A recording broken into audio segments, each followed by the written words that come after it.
It was just a Saturday evening like any other. But my mind wasn't with my family tonight. It was with my business. I was clutching my laptop, combing through financial reports that only seemed to sink further into the red. My company had been a leader in our industry for 3 years, and I'd worked tirelessly to make that happen. But all of that came crashing down when a new competitor entered the market, outmaneuvering me at every turn. For months, I'd been pouring every last cent of our savings into reviving the company. My days and nights were filled with strategizing, product tweaks, and frantic calls. I barely slept, and when I did, I dreamed about numbers, profit margins, and sales projections.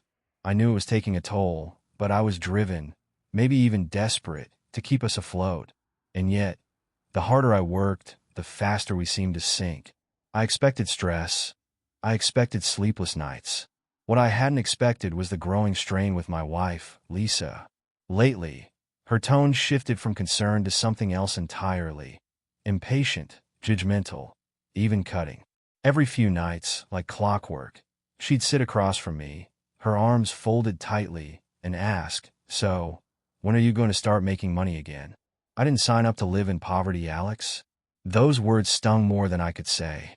Instead of offering a hand or a comforting word, she dug deeper into my insecurities, pressing on the wounds already there. I wanted to tell her to have patience, to remind her that my business had been our primary source of security for years. But as her comments grew harsher, I realized that I'd spoiled her over the years. Maybe she'd never faced true hardship, and now, at the first sign of it, she was slipping away from me. Part of me tried to shake off the thought, to convince myself that her frustration was only natural.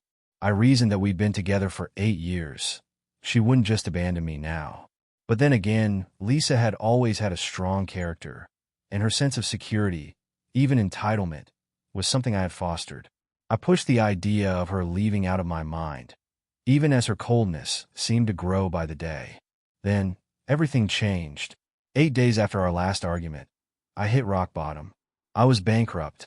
All my efforts had been for nothing, and there was no way to hide it anymore. News of my company's failure spread quickly. It was humiliating to see my name in the headlines as the once promising entrepreneur who lost everything. Lisa's reaction wasn't any better. She stopped speaking to me entirely, only casting disappointed glances my way, as though I were some stranger, a mere inconvenience in her life. That day, I was at my office, salvaging the last few personal items from what was once my empire. I planned to be there all day, wrapping up loose ends. But as I was heading out, I realized I'd forgotten an important document, so I made my way back home, intending to grab it quickly and return. I pulled up to our driveway and immediately noticed something strange, a sleek, black luxury car parked near our house. I recognized it instantly. It belonged to Brian, a powerful businessman and a former partner of mine. Brian was known for his wealth, his connections, and a ruthless charm that put him on top. For a brief moment, I thought he'd come to check on me, maybe even offer some help. But as I entered the house, my heart sank. I heard noises drifting down from upstairs, sounds that didn't belong in my home. Soft, unmistakable sounds of laughter mixed with something far more intimate, each one like a needle puncturing what little pride I had left. My body went cold as I crept up the stairs, the noises growing louder with each step. When I reached the bedroom door, the truth crashed down on me like a landslide. My fingers trembled as I pulled out my phone, pressing record almost by instinct. I pushed the door open, and there they were. Lisa, my wife of 8 years, was in bed with Brian, their bodies entwined in a scene that instantly burned itself into my memory. I couldn't hold back. I yelled, unable to contain the fury and despair surging through me. Brian's face turned pale, his mouth twisting into a smirk of surprise. And Lisa? She barely flinched. She sat up, her gaze steady, as if she had been preparing for this moment. "I'm sorry, Alex," she said, her voice eerily calm, "but I can't do this anymore. I can't live with a man who has nothing to offer me. Brian can give me the life you can't give me now." Those words left me shattered. It was as though she'd reached into my chest and ripped out the last shred of dignity I had. Brian got dressed quickly, his gaze avoiding mine, and without another word, they left. I watched them go, standing there, stunned, unable to believe that this was real. When they reached his car, I grabbed the blanket from the bed, ran outside, and threw it at them. "Here, take this with you," I spat, "and don't come back for anything. I won't let you set foot in my house again." Lisa just laughed, flipping her hair as she got into Brian's car. "I'll buy everything new," she said, dismissing me like an afterthought. As I watched them drive away, a deep ache grew within me. I'd lost my business, my reputation, and now my wife. Everything I'd worked for, everyone I'd trusted was gone. After Lisa left, I stood there in the empty house, her laughter echoing in my mind like a haunting melody I couldn't shake. The silence around me was unbearable, pressing down on me from every angle, filling the room like some invisible poison. I dropped the blanket I'd been holding and stumbled back inside, the weight of betrayal finally settling over me like a storm. It felt unreal. 8 years of marriage, wiped away as if they meant nothing. How could she do it? How could she walk away so easily, laughing as she left with him? I replayed her words in my mind, each one cutting deeper. "Brian can give me a life you never could."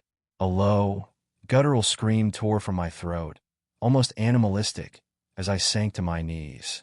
I tried to keep it inside, but the rage, the pain, the humiliation, it all clawed its way out. I grabbed the nearest thing, a glass from the coffee table, and hurled it at the wall. It shattered, and for a moment, the destruction felt like a release. But it wasn't enough. I moved through the room in a frenzy, tearing apart the remnants of what we had built together. The picture frames on the walls, the vase she'd insisted on buying, the books she'd stacked on the coffee table. All of it. I threw, I smashed, I yelled until my throat burned and my hands throbbed from gripping too hard. Each crash, each broken piece, felt like a desperate attempt to shatter the memories of her, of us. But no matter how much I broke, the ache only grew. "How could you do this, Lisa?" I screamed, my voice hoarse and filled with despair. "How could you throw it all away?" My words echoed back at me, mocking me in the emptiness of our home. I was bankrupt, broken, abandoned. Everything I'd worked for had been for her, for us, and yet, in the end, it hadn't mattered. After what felt like an eternity, I collapsed onto the couch, chest heaving, staring at the wreckage around me. My head throbbed, my hands stung with small cuts from the broken glass, and my body ached from the weight of it all. I felt numb, drained, as if I'd poured every ounce of energy into that moment, and now there was nothing left. My eyes drifted to the shattered remains of a photo frame on the floor. The picture inside was of us on our wedding day, grinning like we were invincible. I reached for it, but the sight of her face brought a fresh wave of pain, so I let my hand fall. Then, through the haze, I heard a soft knock at the door. It barely registered at first, but then the knock came again, louder this time. For a moment, I didn't move, but then a voice, gentle and filled with concern, called out, "Alex? Alex, are you okay?" I looked up, dazed, and saw Sarah, my neighbor from across the street. She'd always been friendly, someone I exchanged polite greetings with in passing. She was young, maybe a few years younger than me, with kind eyes and an easy smile. I hadn't even heard her approach. "Alex," she called again, her voice cutting through the silence. I didn't want to see anyone, didn't want anyone to witness me in this state, but somehow, the loneliness was worse. So, after a moment, I forced myself to get up and open the door. The look on her face when she saw me, ragged, defeated, standing amidst the chaos, was one of pure shock. She stepped inside slowly, her eyes taking in the wreckage. "I heard shouting," she said softly. I thought maybe something had happened. I looked away, feeling ashamed. "You could say that." "Alex," she said gently, "I'm so sorry. I know you're going through a rough time with everything, but I never thought it would come to this." I laughed bitterly. "Neither did I." She hesitated, as if unsure whether to speak, but then she took a breath and stepped closer. "Alex, there's something you should know." I turned to her, my brow furrowing. Her face had changed, her usual warmth replaced by an uncomfortable seriousness. "I don't want to make things worse," she said, glancing away for a moment, but I think it's better if you hear it from me. My chest tightened as a cold feeling crept over me. What are you talking about? She bit her lip, her gaze falling to the floor. I've seen that car. The one you just mentioned, the one that belongs to Brian. I've seen it outside your house before. I felt my stomach drop. When? Sarah hesitated again, glancing at me with a mix of sympathy and guilt. Honestly, since just after you filed for bankruptcy. About a week ago, maybe a bit longer. I thought he was here to support you at first, but then I realized you weren't home. He was here almost every day when you were out, sometimes staying late into the evening. I wasn't sure if I should tell you. But now, my head spun as her words sunk in. Brian had been here in my house for days, maybe even weeks. The betrayal cut even deeper, the thought of them together in the home I'd built during the hardest days of my life. I clenched my fists, feeling the anger rise again, this time sharper, colder. So, she's been planning this the whole time. Sarah nodded sadly. I'm so sorry, Alex. I know this isn't what you wanted to hear. I could barely find the words, the realization swirling in my mind. Lisa had turned her back on me the moment things got hard, even before we'd reached rock bottom. I felt a strange, hollow sense of clarity as the truth unfolded before me. Everything I'd done for her, every sacrifice, every sleepless night, every dollar I'd spent to save us, it had all meant nothing to her. Sarah placed a gentle hand on my shoulder. You deserve better than this, Alex. I swallowed hard, fighting back a new wave of emotion. Thanks, Sarah. I don't know what to do now. She gave me a sad smile. Take it one step at a time. You don't have to have all the answers right now. I nodded, though the future felt like a dark, endless void. I was lost, and the betrayal of the woman I'd loved was like a wound that refused to heal. But as Sarah turned to leave, I felt a strange sense of resolve starting to form within me. I didn't know what lay ahead, but one thing was certain. Sitting alone in the wreckage of my home, the rage simmered, turning cold and calculated. The pain of betrayal twisted into something sharper, a desire for revenge. I had nothing left to lose. My reputation, my money, my marriage, all of it had been stripped away. The only thing I had was the truth, and I was going to make sure that truth saw the light of day. As I sifted through the memories of that day, I remembered the video. In my shock and heartbreak, I'd almost forgotten I had pulled out my phone and recorded Lisa and Brian together, right in the act. It was raw, unfiltered proof of their betrayal, and now it felt like a weapon, a way to strip away the perfect facade Brian loved so much. Just the thought made my pulse race with anticipation. I pulled up the video on my phone. There they were, tangled together, laughing, shameless. Seeing it again filled me with renewed anger, but it also reminded me that now I had control. This wasn't just revenge, it was justice. I could already see the headlines, the looks on people's faces as they saw this arrogant, untouchable businessman for what he truly was. The thrill was enough to make my hands tremble as I uploaded the video, letting it loose into the wild, unforgiving world of the internet. Within hours, it exploded. People shared it everywhere: Twitter, Instagram, TikTok. My inbox filled with links, comments, screenshots. Everyone was watching, laughing, dissecting every second. Brian, the powerful, charming oligarch, became a punchline overnight. Memes sprang up like wildfire, people remixing his horrified expression and Lisa's smug laugh into one joke after another. I hadn't just exposed him, I turned him into a global joke. Brian's carefully crafted public image crumbled. People recognized him on the street, pointing and laughing. Social media feeds filled with brutal comments, mocking his downfall and questioning his so-called power. The video hit the top of every trending list, and news outlets were picking it up, reporting on the scandal of the year. By the end of the day, everyone knew Brian's face, and everyone was laughing. A few days later, late in the evening, I got a call from a block number. I answered, knowing exactly who it would be. You've crossed a line. Brian's voice seethed through the receiver. This video of yours? It's ruined me. You've no idea what you're messing with, Alex. I'm coming over. We're going to have a little chat. His voice was cold, dripping with fury and menace. But I only smiled. I was ready. I knew his type too well. The second he realized he couldn't control the narrative, He'd try to scare me into submission. But he was playing by his old rules, the ones that used to work when people feared him. That time had passed. I set up hidden cameras throughout the living room, angling them to catch every part of the space. I wasn't about to let him intimidate me in my own home, and I wanted every second of his threats recorded. If he wanted a confrontation, I'd make sure the world saw the real Brian, a bully, desperate and afraid. As expected, it wasn't long before I heard a sharp knock at my door. I opened it to see him standing there, his usually smug face twisted with anger, his skin pale as if he'd seen a ghost. The once confident Brian, reduced to a desperate, rattled man, was a sight I could savor. "Come in, Brian," I said, stepping aside and gesturing toward the living room. I kept my tone calm, inviting, as if I hadn't just turned his life upside down. He stomped in, barely containing his fury. "You think this is funny?" he spat, eyes blazing. "Do you even understand what you've done? This is my life. You've humiliated me, you." "Oh, I understand perfectly," I interrupted, my voice colder than I'd ever heard it. "You took everything from me, Brian.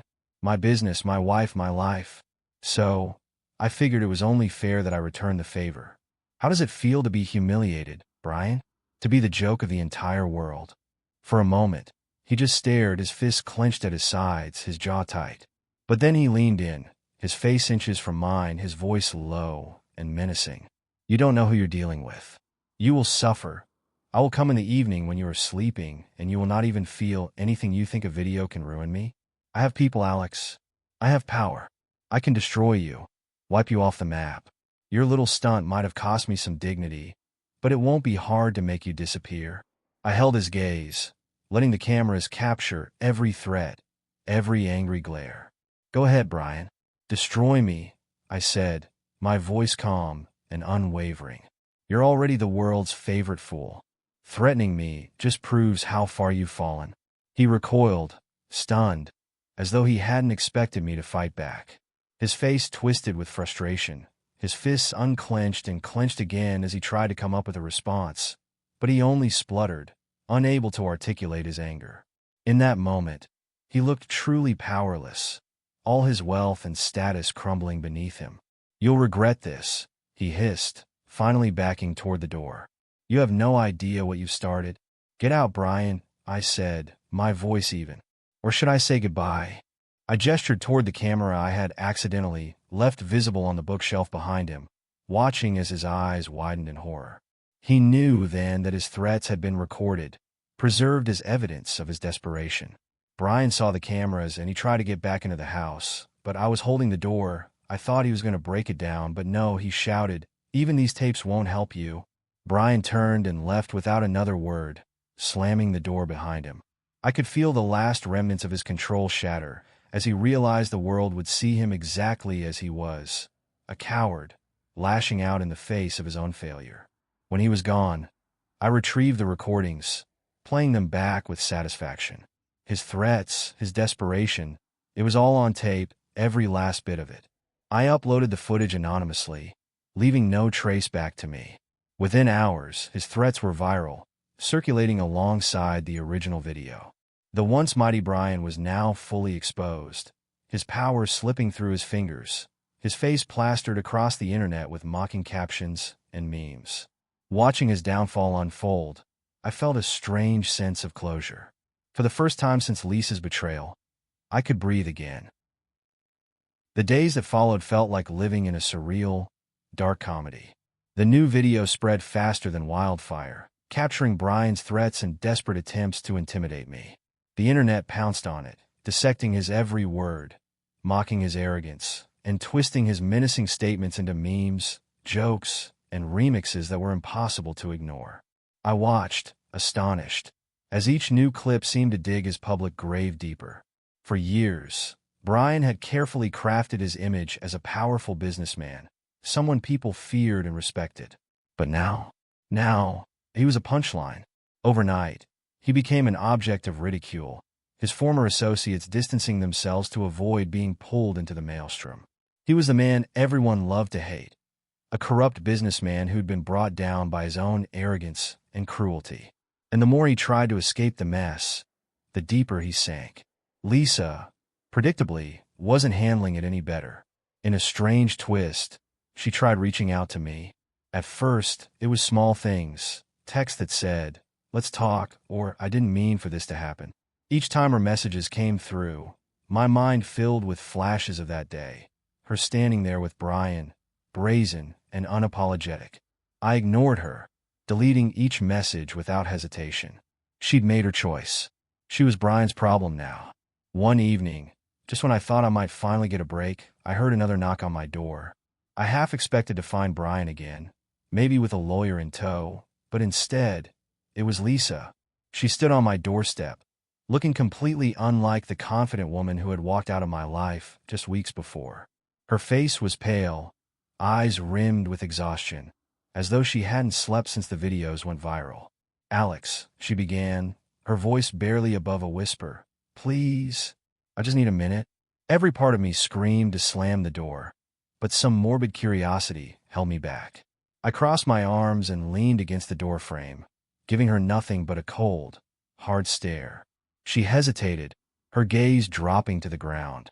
You humiliated us," she finally said, her tone equal parts hurt and disbelief. "You took everything private and turned it into this. Everyone's laughing at us. Do you know how that feels?" For a moment, I just stared at her, stunned by the irony of her words. "How it feels?" I echoed, my voice thick with disbelief. "You humiliated me, Lisa. You threw away our marriage, our life, all for a man who turned out to be nothing more than a fraud. You didn't care about my humiliation then, so why should I care about yours now?" Her face fell, the weight of my words hitting her like a blow. "It wasn't supposed to be like this," she whispered. I thought he could give me a better life." "Looks like you thought wrong," I replied, my voice devoid of sympathy. "But that's not my problem anymore, is it?" Lisa shifted uncomfortably, her hands twisting together. "Alex, I made a mistake. I can see that now. I thought I wanted something different, but I didn't realize what I was throwing away." The old me might have softened at her words, might have let the pain cloud my judgment and let her back in. But that man was gone, stripped away by months of betrayal, failure, and heartbreak. I had nothing left to give her, nothing but the truth.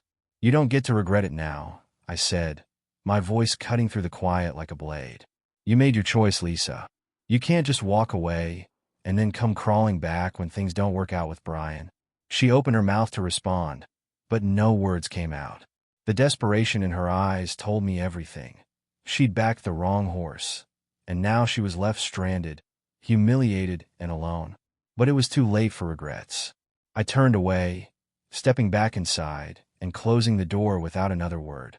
For the first time, it felt like I was shutting the door on that chapter of my life for good. The days turned into weeks, and the fallout from the videos continued to snowball. Brian's company took hit after hit as clients pulled their accounts, not wanting to be associated with his tarnished reputation. Articles sprang up dissecting his downfall, scrutinizing his shady business practices, and exploring the depths of his betrayal. People loved a good scandal, and Brian had unwittingly become their favorite villain. The final blow came when a high-profile investor publicly denounced him, declaring that morals matter in business, and calling Brian's behavior a stain on the industry. The company's stocks plummeted, wiping out millions practically overnight. The media began calling it the Great Fall, and every time I saw the headline, I couldn't help but feel a flicker of satisfaction. For the first time since everything began, I felt a strange sense of peace. It wasn't just revenge, it was justice. Brian and Lisa's betrayal had almost destroyed me, but I'd survived, and now I was watching them crumble instead. Life had slowly begun to feel bearable again. Day by day, I picked up the pieces, rebuilding in my own way, and I found myself drawn more and more to Sarah, my neighbor who had been there on the darkest day of my life. She came by often, sometimes with a simple meal, sometimes just a chat. She didn't pry or push. She was simply there, a quiet, steady presence. Her calmness soothed me, her laughter lit up the room, and soon, her company became a comfort I couldn't do without. Over time, my feelings for her grew. Even though I fought it at first, I was just a broken man, and Sarah didn't deserve to deal with my baggage. But she made it clear that she wasn't going anywhere. And as the days melted into nights, we grew closer, until, eventually, I couldn't ignore the pull between us. One evening, as we were sitting together on the couch, I reached for her hand. She looked at me, her eyes wide with a soft surprise. "Alex," she murmured, her voice barely above a whisper. "Are you sure?" For the first time in months, I felt a warmth spreading through me. "Yes," I replied, my voice steady. "More than I've ever been." That night, she stayed over. We shared a simple, peaceful night together, wrapped up in each other's warmth. In those quiet moments, I realized how much lighter I felt around her, as if every part of my life had been stripped down to just what mattered. For a few days, it was just us. We spent our days talking, laughing, cooking together, and for the first time in what felt like an eternity, I found myself looking forward to the future. She stayed over most nights, her presence filling the empty spaces Lisa had left behind. It was simple, comfortable, and it felt like healing. Then, on the fifth day, there was a knock at the door. I wasn't expecting anyone, and Sarah was upstairs taking a shower, so I went to see who it was. When I opened the door, my heart sank. Lisa stood there, looking disheveled and desperate, her face drawn with regret. "Alex," she whispered, stepping forward before I could react. "Please, I just need to talk." I stiffened, but she stepped inside anyway, looking around as if searching for some sign of the life we once shared. "What are you doing here, Lisa?" I asked, trying to keep my voice level. She turned to me, her eyes brimming with tears. "I made a mistake, Alex. A huge, unforgivable mistake. I didn't realize what I was losing until it was too late." Her voice broke, and she reached out, as if touching me could somehow rewind the clock. "I know it sounds insane, but I miss you. I miss us." I pulled back, steeling myself against the wave of emotions her words stirred up. "Miss us?" I echoed bitterly. "You didn't seem to miss anything when you left with Brian. You chose him, Lisa. You chose him over everything we had." She flinched, her face crumbling as my words hit home. "I know," she whispered, her voice barely audible. "I know I hurt you. But he was nothing, Alex. He was just a mistake I'll regret for the rest of my life. But I see now that I was wrong. You're the one I should have fought for." I shook my head, anger and disbelief flooding through me. "And you think you could just come back now? After everything?" Before she could respond, I heard a soft creak on the staircase. Sarah was coming down, her hair still damp from the shower, her expression turning from confusion to shock as she saw Lisa standing there. Lisa's face changed instantly. Her eyes widened, and an ugly sneer twisted her features. "So that's it," Lisa spat, her voice sharp with hysteria. "That's why you won't take me back. You're with her now." She turned on Sarah, her voice growing louder, her words laced with venom.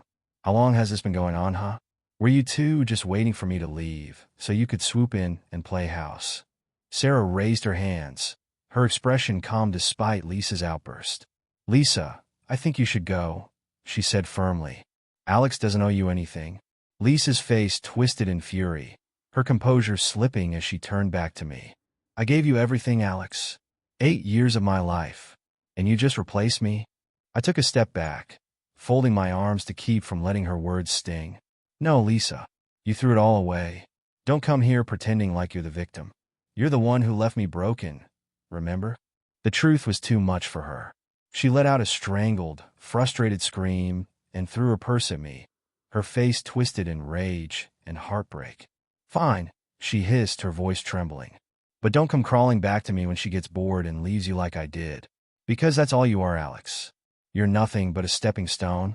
Her words hung in the air, cruel and cutting. But I was done. Done with her games, her manipulation, her empty promises. I opened the door, gesturing for her to leave. "Goodbye, Lisa," I said, my voice as cold as I felt. "Don't come back."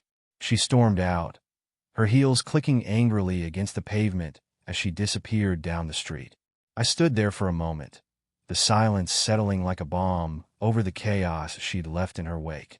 When I turned back, Sarah was watching me, her face a mixture of empathy and sadness.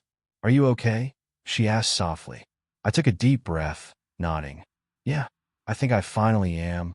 Sarah took my hand, her fingers warm and steady, grounding me. And in that moment, I realized just how lucky I was to have someone who stood by me not out of obligation or history, but out of genuine care. As we stood together in the doorway, I felt a weight lift from my shoulders.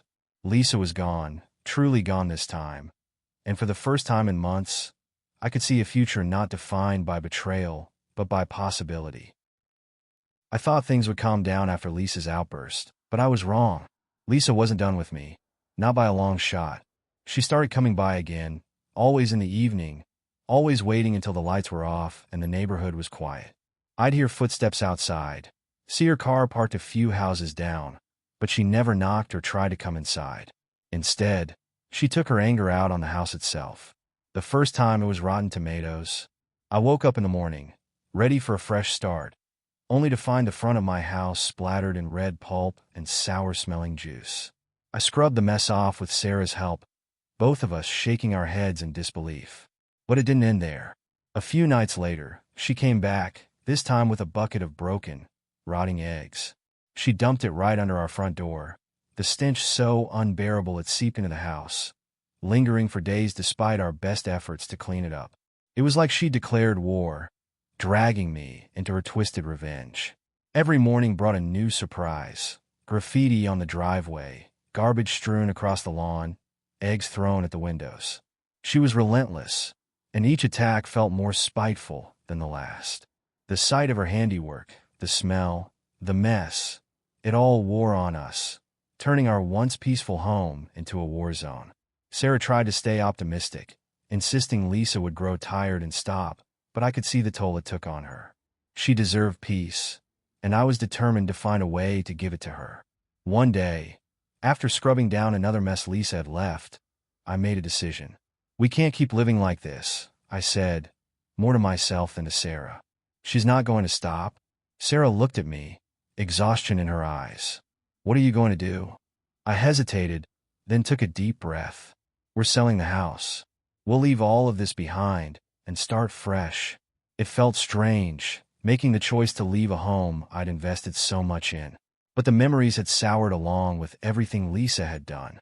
A clean slate felt like the only way forward. We listed the house, setting a fair price, and started preparing for showings.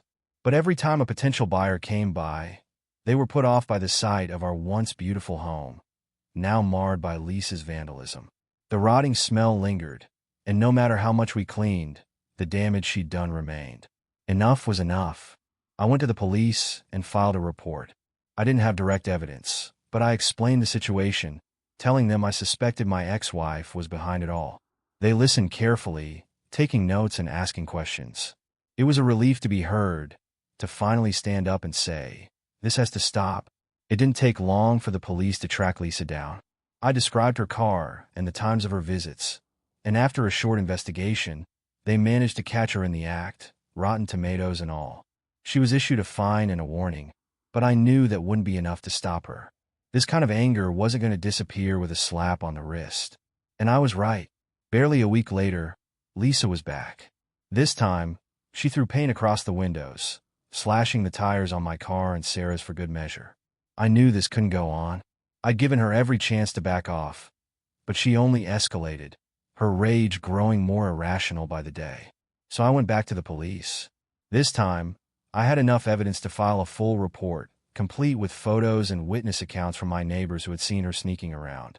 I explained how she had continued her attacks despite the warning and asked for an official restraining order. The officers took it seriously, filing a report that would go before the court. Lisa was arrested, and after the hearing, the judge handed down a harsher punishment than I'd expected: a year in prison, with a restraining order to keep her away from me and my property once she got out. It was a far cry from what I'd ever wanted, but it was the only way to stop the chaos she kept bringing into my life. The day she was taken away, I felt an overwhelming sense of relief, though a part of me felt sadness for what had become of us. I had loved Lisa once, and we'd built a life together. But whatever we'd shared was long gone, replaced by anger, resentment, and a darkness I didn't recognize. With Lisa out of the picture, things slowly returned to normal. We repainted the house, replaced the damaged windows, and scrubbed away the last remnants of her reign of chaos. Sarah and I could finally start fresh, and though the scars of Lisa's actions remained, we felt ready to face the future, this time, together, with nothing left to haunt us. As the days turned into weeks, I realized I'd done more than just survive Lisa's betrayal. I'd found my way through the storm, coming out on the other side stronger, wiser, and, most importantly, at peace. With Lisa finally out of our lives, Sarah and I focused on our next chapter. Selling the house was the final piece of letting go, and, after weeks of scrubbing and repainting, we found a buyer. The day we handed over the keys, I felt an unexpected wave of relief. This house, once a symbol of love and growth, had become a reminder of betrayal and anger. But as we drove away, I felt lighter, as though we were leaving that darkness behind us. We moved to a neighborhood about an hour away, nestled in a quiet, tree-lined street with blooming gardens and neighbors who waved when you passed by. Our new home was bright and airy, with a backyard perfect for morning coffee and a small porch where we could sit and watch the sunset. It was everything our old house hadn't been, a fresh start, untouched by the past. With the move, a sense of possibility opened up for me. I'd spent so long picking up the pieces after my old business fell apart, but now, in this new place, I felt ready to build something new. Inspired by everything I'd learned, I started a small consulting company, helping other small businesses navigate their way to growth and success. At first, it was just a few clients, but soon, word spread, and the company took off. Each day was filled with a different kind of hard work that didn't drain me, but inspired me. Sarah was there every step of the way, her unwavering belief in me giving me the strength I'd forgotten I had. Seeing the business grow, month by month, was more fulfilling than I could have imagined. I wasn't just rebuilding, I was creating something new, something with meaning. And for the first time, I felt like I was succeeding not just for myself, but for us. Life with Sarah felt simple and steady, the kind of joy I'd once thought was only for other people. We spent weekends exploring the local parks, meeting friends, and hosting small dinners in our new home. It was the life I'd always wanted, a life full of peace, stability, and love. One evening, a few months after the move, Sarah came home with a smile that told me something was up. She handed me a small, gift-wrapped box, her eyes sparkling with excitement. I opened it to find a tiny pair of baby shoes nestled inside. "Are you?" I stammered, my heart pounding as I looked up at her. She nodded, her smile softening as she placed a hand on her stomach. "Yes, Alex, we're going to have a baby." The joy that surged through me was indescribable. I pulled her into my arms, both of us laughing and crying, overwhelmed by the enormity of what was coming. A baby, a family. It was everything I dreamed of and more. The months passed in a blur of doctor's appointments, nursery planning, and late-night talks about the future. I threw myself into preparing for fatherhood with the same determination I'd put into rebuilding my life. I wanted this child to have everything I hadn't had, a stable, loving home, surrounded by people who cared. With Sarah by my side, I felt ready to face anything. The business continued to grow, and each milestone brought a new sense of pride. I was building a legacy, something I could pass down, and knowing that my child would one day see what I'd built made every challenge worth it. When our baby finally arrived, a healthy, beautiful little girl with Sarah's eyes, I felt my heart expand in ways I hadn't thought possible. Holding her for the first time, feeling her tiny fingers curl around mine, I knew that all the pain, all the loss had led me to this moment. She was our beginning, the start of something pure and untarnished. Our home filled with laughter, late-night feedings, and quiet moments watching her sleep. The memories of the past faded, replaced by the joy of our new family. Sarah and I would sit together on the porch, our daughter cradled in our arms, watching the world go by, grateful for every second of this life we'd built. I had thought that losing everything would break me, but in the end, it had given me the chance to rebuild, not just my life but myself. And in the process, I'd found a love deeper than I'd ever known and a future brighter than I'd ever dared to dream. We had started anew, in every way that mattered. And as I looked at Sarah and our daughter, I knew we'd found exactly where we were meant to be.